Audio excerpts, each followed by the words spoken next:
Late na nga itong vlog na to dahil ganap pa to nung Sunday. Sobrang busy kasi sa work kaya di ko na naasikaso. Eto nga dahil linggo, nagsimba kami at pang third service na. After nga namin ay dumiretso na kami agad sa SM para makapag-lunch. Habang pababa nga kami ay natukso pa kami ng chat time. Nagiya nga din si ate ko sa may tipan niya. Wala pa man, kabado na ako. Sa tagal-tagal na kasi naming nadadaanan to, promise, hindi pa kami nakakain dito. Alam mo yung tipong pag naglalakad ka, papasok ng SM Clark, tapos mapapalingon ka dahil may paapoy-apoy sa harap ng kumakain, parang pangarap lang talaga. Diyos ko, niloko ko pa yung sarili ko. Pwede naman ako magpaapoy-apoy sa bahay, tsaka magprito ng itlog.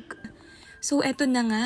Napa-oo na lang ako. Sobrang excited ko nga. Kulang na lang talaga. Videoan ko yung buong pagluluto ng chef. Nabana talaga kami. Ay, ako lang pala. Kaya lahat na yata ng angle na videoan ko na. Dumaan nga din kami dito sa may Hey Sugar para magpa-thread ako ng kilay. At legit, literal na tiis ganda dito. Mapapaulala ka na lang talaga pag tapos ka na. Eto, hapon na nga at alam nyo na saan kami tatambay. Hindi nga kami nakapagdala ng pagkain, kaya dito na lang kami bumili ng mga tusok-tusok. Syempre, hindi mawawala ang ating favorite na kwek.